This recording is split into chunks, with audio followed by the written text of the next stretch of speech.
የአብርሽ ሩታ ጉዞ ወደ ዱባይ ወደ ኤምሬትስ እየተጓዙ ይገኛሉ ማለት ነው። በዛም ምክንያት እንደምታዩቸው በጣም እየተከባበሩ እየተዋደዱ በደንብ ፍቅር እየተሰጣጡ በደንብ ሁሉ ነገር እየጨማመረ ይገኛል። እንግዲህ ሩታ እንደሚታወቀው ሙሽራም አይደለች፣ እንደምታዩት በጣም አምሮባታል። አብርሽም የሚገባትን እንክብካቤ እየሰጣት ይገኛል። በጣም ነው ደስ የሚለው። ጥሩ ነገሮችን እያየንባቸው እንገኛለን በዚህ ሳምንት ማለት ነው። ዩቲዩብ ላይ ትንሽ ጠፋ ቢሉም እንግዲህ አለን እያሉ አንዳንዴ ብቅ እያሉ ይገኛሉ። ያው ፕሮሰሱ ትንሽ ከበድ ይላል እስከሚሄዱ ድረስ ብቻ ብዙ ነገሮች አሉ። ለዛ ነው እየጠፉ የሚገኙት። በመጀመሪያ እንዴት ናችሁ ውዴ ቻናሌ ቤተሰቦች? እኔ አለውኝ እግዚአብሔር ይመስገን። ዝናብ አለ። ድምጼ በደንብ ይሰማችሁ አይሰማችሁ አላውቅም። ያው ትንሽ ቆርቆሮ ድምጽ ይረብሻችኋል ብዬ አስባለሁ። ለማንኛውም ግን እነዚህን ምርጥ የሆኑ ልጆች እያያችሁ አትረበሹም። ስለነሱ መልካም ነገር ላወራ ነው የምመጣው። ሁሌ መልካም ነገር ነው ማወራው። እኔ የነሱ ለውጥ፣ የነሱ ስኬት፣ የነሱ ደስታ፣ የነሱ ከፍታ በጣም ከሚያስደስታቸው ሰዎች ዋነኛዋና አንደኛዋ ነኝ ብዬ ብናገር ምንም ማጋነን ማካበድ አይሆንብኝም። ለምን ከመጀመሪያ ጀምሮ ከየት ተነስተው እንደመጡ ሁሌ እናገራለሁ። በቃ ጥንካሬዎቼ እነሱ ናቸው።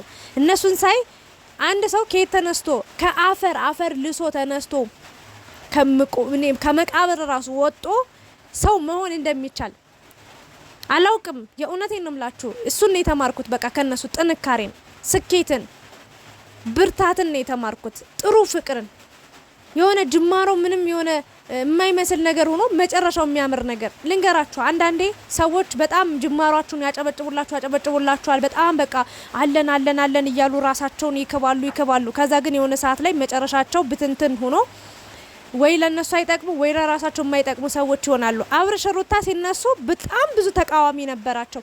ከጣም አሁን ውስን ልጆች ነበርን ያኔ በአብርሽ አቋም፣ በሩታ አቋም፣ በሩታ ፍቅር፣ በአብርሽ ፍቅር እርግጠኛ ሆነን እነዚህ ልጆች ያድጋሉ፣ ይለወጣሉ፣ ነገ የተሻለ ደረጃ ላይ ይደርሳሉ፣ ልጆች ወልደው ቤተሰብ መስርተው ይኖራሉ ብለን ስንከተላቸው፣ ስንደግፋቸው፣ ስናበረታታቸው የነበረ ሌሎቹ በግናችሁ፣ የማዳም ቅመሞች ጅል ናችሁ፣ ማትረቡ ናችሁ፣ ያልተማራችሁ ናችሁ፣ ደደብ ናችሁ፣ ደነዝ ናችሁ ይሉን ነበረ። ካስታወሳችሁ እንኳን ያኔ ዛሬም የሚሉን ሰዎች አሉ። ማለት ድፍን ጭንቅላት ያላቸው ሰዎች ማለት ነው። በእርግጥ ይቅርታ አድርጉልኝ፣ ስድብ መሳደብ አልወድም፣ መሳደብም የለብንም። በስድብ አላምንም። ባጭሩ የሚሳደብ ሰውም አልወድም። ግን አንዳንዴ ነገራቶች የሆነ እንድትናገሩ በቃ የሆነ ይገፋፋቸዋል። ለማንኛውም ግን ብቻ ስኬታቸውን በጣም ለመግለጽ ፍቅሬን ለመግለጽ ደስታቸውን ደስታዬ ነው ብዬ ያንን ነገር ለመናገር ነው የመጣሁትና አብርሽ ሩታ እንግዲህ ከረጅም ጊዜ በኋላ በጣም በብዙ ነገር ተፈትነው ልክ አንዳንዴ ወርቅ አለ በጣም በብዙ ሰዓት ተፈትኖ አይደለም ወርቅ የሚባለው። እነዚህ ልጆችም ወርቅ ትዳር ሊይዙ በጣም ቀናቶች የቀሯቸው ወይም ደግሞ ወርቅ ፍቅር የያዙት በእሳት ተፈትነው አልፈው በመከራ ውስጥ አልፈው በጣም በብዙ ሰዎች ትችት ብዙ ሰዎች ብዙ ድንጋይ ወሩረውባቸው ችለው አልፈው ቢፈነከቱም ወደ ኋላ ሳይሉ እጅ ለእጅ ተያይዘው ቢጣሉ ቢጨቃጨቁ ማላቸው ሰው ቢገባ ምን ቢል ልብ ለልብ ዋናው ነገር ከተያያዛችሁ ማንም ምንም ሊያስለቀቃችሁ አይችልም። እጅዳችሁ ቢያዝ አንዱ ሰው በዚህ ጋር ሩታ ሊስባት ይችላል፣ ሌላኛው ደግሞ አብርሽ ሊስቦ እጃቸውን ሊያላቀቅ ይችላል። ግን ልባቸው ውስጥ ልብ ለልብ እኩል ከተሳሰሩ እኩል ፍቅር ካለ ሚዛን ያለው ፍቅር ከሆነ እስከ መጨረሻው ጸንቶ መቆም እንደሚችል በሩታ አይቻለሁ። የኢትዮጵያ ዛራና ቻንድራ ማለት አብርሽና ሩታ ናቸውና መጨረሻቸው አምሮ ያልኩት በቃ ስለት ሁሉ አለብኝ ብላችሁ አታምኑኝም። የተመኘውት ነገር ሁሉ በእነሱ ላይ የሚወራው ክፋት ነበር፣ በእነሱ ላይ የሚወራው ምቀኝነት ነበር፣ በእነሱ ላይ የሚወራው ውሸት ነበር። አጠቃላይ ተናግሬያለሁ። ጉርሻ ፔጅ ራሱ ፖስቷቸዋል። የሚሰሩት ስራ ደስ አይልም፣ የሚሰሩት ስራ ያስጠላል፣ ውሸታሞች ናቸው፣ ሌቦች ናቸው ተብሎ ብዙ ሰዎች ብዙ ነገር ብሏል። ህዝቡን እያጨለሉ የማዳም ቅመሞችን እያጭበረበሩ ምን ያልተባሉት ነገር አለ። ያንን ነገር ሁሉ ተቋቁመው አልፈው ዛሬ ላይ ደርሰው ደስተኛ ሆነው ለሰርጋቸው፣ ለቀለበት ፕሮግራማቸው አብሮ ስለመኖር ልጅ ስለመውለድ ትዳርን እንዴት መኖር እንዳለባቸው ማውራት ሲጀምሩ እንደማየት የሚያስደስት ነገር የለም። ተናግሬያለሁ። አብርሽና ሩታ የእውነት ፍቅረኛ የማይመስላቸው ብዙ በጎች አሉ። እኔ እውነት ለመናገር በጣም ብዙ ሰዎች አሉ። እኔ ጭንቅላታቸው እንዴት እንደሚያስብ አላ ከዚህ በላይ ምን አይነት ነገር አይተው እንደሚያምኑ አላቅም። ግን እነሱ ማመንም አለማመንም ግዴታ የለባችሁም። አትጨነቁ። እናንተ ለቀቅ አርጓቸው። እኛ እንደግፋቸዋለን፣ እናበረታታቸዋለን፣ እንወዳቸዋለን፣ እናከብራቸዋለን፣ አለንላችሁ ብለን ከጎናቸው እንቆማለን ሁሌም ቢሆንና የእናንተ መጦ ማሽቃበጥ ምንም አይጠበቅባችሁም ለማለት ነው። ብቻ ስለ ሰው መጥፎ ነገር ላወራ አይደለም፣ ግን ልቦና ይስጣችሁ። ጥሩ ነገር አውሩ ስለ አብርሽ ስለ ሩታ ከቻላችሁ፣ ካልሆነ ደግሞ ለቀቅ አርጓቸው ልጆቹን ላለው አብርሽና ሩታ እንግዲህ የቀለበት ፕሮግራማቸውን ለማድረግ ወደ ዱባይ ዝግጅታቸውን ጨርሰው ሻንጣቸውን ይዘው ቤት እየወጡ ነው የሚገኙትና ዛሬ ይሁን ነገ በረራቸው ነው። መጨረሻቸውን ፈጣሪ ያሳምር። በሰላም ደግሞ ዱባይ ደርሰው እቅፍ ድግፍ አድርጓቸው እግዚአብሔር በሰላም ፕሮግራሙ ተካሂዶ ጥሩ የቀለበት ፕሮግራም ኑሯቸው ሩታም አምሮባት ቆንጆ አጊጣ ተውባ በሰላም ደርሰው በሰላም ከሚወዷቸው ጓደኞቻቸው ከሚወዷቸው አድናቂዎቻቸው ጋር ተገናኝተው ጥሩ ጊዜ አሳልፈው እንደሚመጡ ምንም አይነት ጥርጥር የለኝም። ፈጣሪም እንደዛ እንዲያደርግላቸው መልካሙን ነገር ሁሉ እንዲቀናቸው በቃ ሁሉ ነገር የተስተካከለ ነገር ሆኖ በሰላም ወደ ሀገራቸው እንዲመለሱ ትልቁ ምኞቴ ነው። ሁላችሁም መልካም ምኞታችሁን ተመኙላቸው።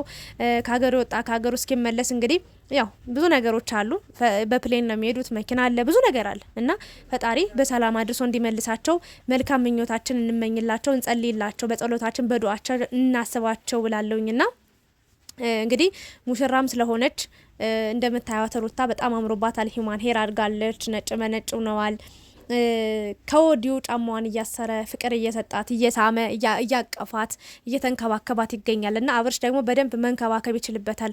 ሩታ ነበረች በፊት በደንብ በቃ ብዙ ሰርፕራይዞችን ምኑንም በጣም የምትችልበት በቃ ፍቅር በጣም ትችላለች። በቃ ሰውን ማስደሰት ሰውን ሰርፕራይዝ ማድረግና አብርሽንም ከልቡ በቃ ዋው ብሎ እስኪገረም ድረስ ልቡ እስኪመታ ድረስ ሙሉ ሰውነቱ የሆነ እስኪነዝረው ድረስ ነው ትልቅ ሰርፕራይዝ የምታደርግለትና ብዙ ወጪ አውጥታ ምናምን ላይሆን ይችላል። ቤት ውስጥ ብቻ ስለቆየች በሯን ከፍታ ራሱ ቁጭ ብላ ስለቆየች ለሱ ትልቅ ደስታ እንደሆነ ተናግሯልና ሴት ልጅ የቤቱ ድምቀት ናት፣ ቤቱን የምትሞላ ናት። በቃ ቤቱን በረከት አላት ባጭሩ ሴት ልጅና አብርሽም እንግዲህ የሚገባትን ክብር ልክ እንደ ሙሽራ እየተንከባከባት ፍቅር እየሰጣት ይገኛል። አላውቅም፣ በጣም ነው የምታምሩት፣ በጣም ነው ያማረባችሁ። ፍጻሜያችሁን ያሳምረው። በእናቶቻችሁ በአባቶቻችሁ ደግሞ ጉልበት ስማችሁ ተንበርከካችሁ ጎንበስ ብላችሁ ጀርባችሁን እየተመታችሁ ትልቅ ምርቃት ተቀብላችሁ የሰመረ ትዳር የሰመረ ህይወት እንደምትኖሩ እርግጠኛ ነኝ። ያንን ነገር ደግሞ ለማድረግ ለዛ ክብር ያብቃችሁ። ሰርግ ኢትዮጵያ ውስጥ ለሴት ልጅ በጣም የክብሯን የምትገልጽበት በጣም ተውባ ደምቃ ውብ ሆና ብዙ ሰዎች የሚያጅቧት ብዙ ሰዎች የሚያደንቋት ብዙ ሰዎች በውበቷ የሚገረሙት ባለባበሷ ተደንቀው ደስ ብሏቸው ከሷ ጋር እሷን ሲያጅቡ ሲጨፍሩላቸው በቃ ሲያሞጋግሷቸው የሚውሉበት በቃ ሴት ልጅ በጣም ደምቃ የምትውልበት ወንድ ልጅ ደግሞ ሱፉን ለብሶ ከሚስቱ ጋር ሚስቱን አንግሶ እሱ ንጉስ ሆኖ የሚውልበት ቀን ነውና እኔ አላውቅም። እኔ ስለና አብርሽና ሩታ ቃል መግለጽ የለኝም። በቃ አጥቻለሁ። የእውነቴን ነው። ለምን ጅማሯቸውን አውቃለሁ፣ የመጡበትን መነሻቸውን አውቃለሁ። እዚህ መድረሳቸው ማለት እንባ እየተናነቀኝ ነው ስለነሱ ማውራ። ሁሌም ቢሆን የአብርሽ ጥንካሬ፣ የሩታ ፍቅር፣ የሩታን ጽናት በቃ ምንም ቃል የለኝም። ከዚህ በላይ ሌላ ምን እጨምራለሁ? ለማንኛውም መልካም ጉዞ ይሆንላችሁ። በሰላም ደርሳችሁ በሰላም ተመለሱልን። ዱባይ ላይ የሚቆያችሁን ቆይታ ደግሞ የሚኖራችሁን ሁላችንም የምናየው ይሆናል።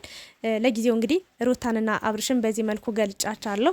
ፍቅራቸውን ይጨምር፣ መጨረሻቸውን ያሳምርላቸው እያላችሁ መልካም ምኞታችሁን ተመኙላቸው። እኔም መልካም ምኞቴን በዚሁ ተመኝቻለሁኝ። ላይክ፣ ሼር፣ ሰብስክራይብ አድርጉ። ሩታ የምትወዱ አብርሽን የምትወዱ ይህንን ቻናል ላይክ፣ ሼር፣ ሰብስክራይብ በማድረግ አበረታቱኝ። እናንተንም ወዳችኋለሁ። እግዚአብሔር ያክብርልኝ። ሰላም አምሹልኝ።